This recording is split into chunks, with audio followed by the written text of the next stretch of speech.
మా అమ్మ వంట వీక్షకులకు mom and daughter and co ప్రణామాలు. వంటగదికి బై బై చెప్పేసి రొటీన్కి భిన్నంగా నేచర్కి దగ్గరగా మా అమ్మ వంట ప్రయాణం అయితే మొదలైపోయింది. అదేంటోనండి, ఈ వెజ్జీస్ అన్నీ లేకపోతే అసలు వెజ్ బిర్యానీకి టేస్టే ఉండదు. ఆలు, టమాటా, క్యారెట్, బీన్స్, ఇంకా బిర్యానీ సామాన్లు. దీనికోసం అష్టకష్టాలు పడి పొయ్యి వెలిగించేసుకుని పెద్ద బాండి ఒకటి పెట్టేసుకుని దాంట్లో కావలసినంత ఆయిల్ అయితే వేసేసుకోవాలి. ఈ ఆయిల్ వేడయ్యే వరకు అయితే మనం కొంచెం వెయిట్ చేసి హోల్ గరం మసాలా అయితే వేసేసుకోవాలి. అంటే ఆకు, లవంగాలు, దాల్చిన చెక్క మీకు తెలుసు కదా. అలాగే మనం ఇవి వేగాక వెజ్జీస్ అయితే వేసేసుకోవాలి. ఫస్ట్ ఆనియన్స్ అయితే వేసేసుకున్నాం, తర్వాత చిల్లీస్, ఆలు వేసుకుని ఫ్రై చేసేసుకోవాలి. ఇవన్నీ ఫ్రై అయ్యాక మనం వెజ్జీస్ అన్ని ఒక్కొక్కటిగా వేసేసుకోవాలి. మొత్తం హోల్ వెజ్జీస్ అయితే వేసేసుకున్నాం. ఇక్కడ అవన్నీ కలిసి ఒకే రకంగా ఫ్రై అయితే అయిపోతాయి, మీరేం బాధపడక్కర్లేదు. ఇవి ఫ్రై అవ్వడానికి మనం కొంచెం సాల్ట్ అండ్ టర్మరిక్ కూడా వేసేసుకోవాలి. మనం వాడుతుంది గ్యాస్ కాదు కాబట్టి, కట్టెల పొయ్యి కాబట్టి వేడైతే చాలా ఉంటుంది. ఆ వేడిని చూస్తూ అడ్జస్ట్ చేసుకుంటూ మనమైతే వంట చేసుకోవాలి. ఎప్పుడు వెజ్ బిర్యానీ చెయ్యమ్మా అనే సలహా మా మమ్మీకి నేనే ఇచ్చాను. అంతేకాకుండా ఈ వెజ్ బిర్యానీ బయట చేయమనే సలహా కూడా మనం ఇచ్చాం. ఆ సలహా ఇచ్చినందుకు నేను చాలా బాధపడ్డాను. అదేంటి ఈ వీడియో ఎండింగ్లో చెప్తాను. అదేంటోనండి, మా ఇంట్లో ఎప్పుడు వెజ్ బిర్యానీ చేద్దామన్నా ఆలు ఉంటే టమాటా ఉండదు, టమాటా ఉంటే బీన్స్ ఉండవు. ఇవన్నీ లేకపోతే బిర్యానీ టేస్టే ఉండదు. ఒకవేళ అన్నీ ఉన్నా తినడానికి మనుషులు ఉండరు. అందుకే ఇవాళ నడుం కట్టుకుని మరి ఈరోజు అన్నీ తెప్పించేసి బిర్యానీ ప్రోగ్రామ్ అయితే పెట్టేశాను. ఇక వంటలోకి వచ్చేస్తే కాయగూరలన్నీ మనకు చెయ్యి నొప్పెట్టేసి జబ్బ లాగేసే వరకు బాగా తిప్పుకోవాలి. అలా తిప్పకుండా ఉంటే ఈ కట్టెల పొయ్యి మీద కాయగూరలన్నీ ఎక్కడ మాడిపోతాయోనో ఒక్క భయం వేసేస్తుంది. మనం నెక్స్ట్ స్టెప్లోకి వెళ్ళిపోదాం. ఇందులో కొంచెం అల్లం వెల్లుల్లి పేస్ట్ అయితే వేసేసుకోవాలి. ఆ అల్లం వెల్లుల్లి పేస్ట్ కూడా ఫ్రై అయ్యే వరకు తిప్పుకోవాలి. కొంచెం అజాగ్రత్తగా ఉన్న మొత్తం నల్ల మసిబొగ్గుల్లో అయితే మాడిపోతుంది అల్లం వెల్లుల్లి పేస్ట్. మళ్ళీ తర్వాత అల్లం వెల్లుల్లి పేస్ట్ వేగే వరకు తిప్పుతూనే ఉండాలి. అన్నట్టు చెప్పడం మర్చిపోయానండి, మా మమ్మీ వెజ్ బిర్యానీ చేయడంలో స్పెషలిస్టు. మా మమ్మీయే నాకు నేర్పింది. కాబట్టి ఈరోజు మమ్మీతో మళ్ళీ నేను వెజ్ బిర్యానీ ప్రోగ్రామ్ అయితే పెట్టేశాను. మళ్ళీ తిప్పి తిప్పి తిప్పి తిప్పుతూనే ఉండి మూత పెట్టి మగ్గబెట్టేయాలి. దీన్ని కొంచెం రెస్ట్ ఇచ్చేయాలి. ఇంకా వైపు బంతిపూల చెట్ల కాడికైతే వచ్చేసాం. ఈ బంతి చెట్లకైతే బోలెడంత స్టోరీ ఉంది. మా మమ్మీ ముద్దబంతి అనుకుని తీసుకురావడం, అది రేకబంతి అవ్వడం 5 సంవత్సరాల నుంచి ఇలాగే జరుగుతుంది. Going back to veg biryani. మా మమ్మీ కబుర్లు చెప్తూ చెప్తూ వెజ్ బిర్యానీ మూత అయితే తీసేసింది. తీగానే పొగ అయితే బాగా వచ్చేసింది. నాకేమో భయం వేసేసింది మాడిపోద్దని. అందులో కాబుల్ శనగలు, బఠానీలు అయితే వేసేసింది. ఇవి రాత్రే నేను నానబెట్టేసి మా మమ్మీకి ఇచ్చేసాను. అందులో మిగిలిన కాబుల్ శనగలు గ్రేవీకి అయితే ఉంచేసాము. ఈ శనగలు, బఠానీలు వేస్తే బిర్యానీలో ఒక స్పెషల్ అట్రాక్షన్ అయితే వస్తుంది. నాకు మా మమ్మీకి అయితే చాలా ఇష్టం. మా మమ్మీ అయితే కాబుల్ శనగలు అయితే పడి చచ్చిపోద్ది. ఇవన్నీ వేసి మా మమ్మీ మళ్ళీ మూత పెట్టేసింది. మళ్ళీ కబుర్లు చెప్తుంది.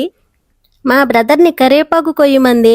మా అన్ని ఎప్పుడు చూసినా కరివేపాకు కొయ్యమంటే ఒక రమ్మ అయితే ఖచ్చితంగా విరగొట్టేస్తాడు. అందుకే అసలు నేను ఎప్పుడు చెప్పను కరివేపాకు కొయ్యమని. చూసారు అసలు ఎంత రబ్బే విరగొట్టేశాడో దాన్ని కష్టపడి పెంచుకుంటే. వీడియో అయిపోయాక నేను మా మమ్మీ వాడిని తిట్టంటూ లేదు. ఇంకా వీడియోకి వచ్చేసాక ఫ్రెష్ కరివేపాకు అయితే కడిగేసి అందులో వేసేసాం. ఫ్రెష్ కరివేపాకు ఫ్లేవర్ టేస్టే వేరు. కరివేపాకు కూడా వేసుకుని ఆ ఫ్లేవర్ మొత్తం కూరగాయలకు పట్టే వరకు బాగా తిప్పాలి. అలాగే తిప్పి తిప్పి తిప్పి అడుగంటుకోకుండా చూసుకోవాలి. ముఖ్యంగా అందులోనే మనం బిర్యానీ మసాలా కూడా వేసేసుకోవాలి. ఇలా కాయగూరలు వేగేటప్పుడే మనం మసాలాలు అవి వేసుకుంటే వెజ్జీస్ అన్నీ చాలా ఫ్లేవరబుల్గా ఉంటాయి. మనం కాయగూరలన్నీ బాగా తిప్పేసుకున్నాం. మీరు కొంచెం చూసుకోండి, కింద మాడిపోకుండా మాత్రం చూసుకోండి కట్టెల పొయ్యి మీద ఉన్నప్పుడు. మసాలాన్ని వేసాక మూత పెట్టేసుకుని కాసేపు మళ్ళీ మగ్గన పెట్టుకోవాలి. ఇలాంటప్పుడు మంట కొంచెం తగ్గించేసుకోవాలి. తర్వాత మూత తీసి అందులో 1 కప్పు పెరుగు అయితే వేసేసుకోవాలి. పెరుగు అయితే వెజ్ బిర్యానీకి చాలా మంచి ఫ్లేవర్ని అయితే ఇస్తుంది. పెరుగు అయితే వెజ్జీస్కి బాగా పట్టేలాగా బాగా కలుపుకోవాలి. ఈ స్టేజ్లో అయితే మీరు కొన్ని వాటర్ కూడా యాడ్ చేసుకోవచ్చు. ఇప్పుడు వెజ్జీస్ అన్నీ బాగా వేగిపోయాయి కాబట్టి మనం రైస్ అయితే ఇందులో వేసేసుకోవాలి.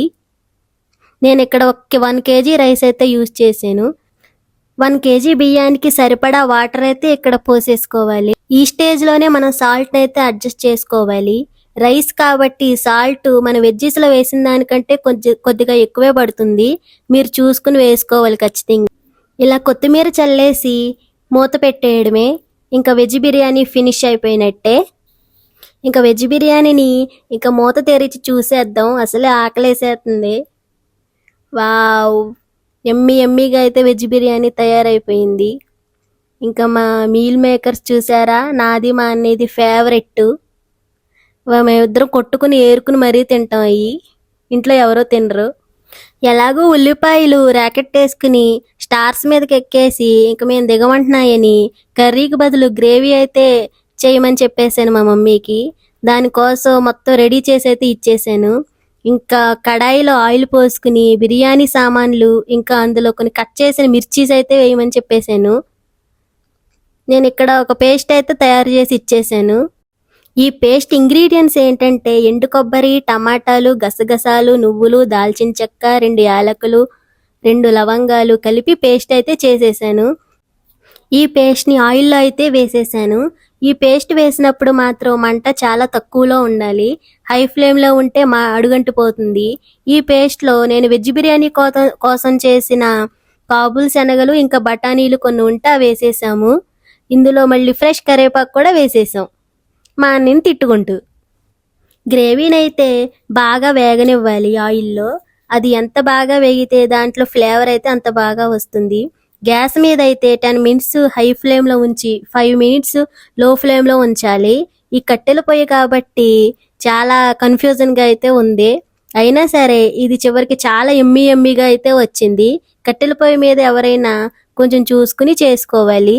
ఇంకా గ్రేవీ అయితే చివరికి వచ్చేసింది.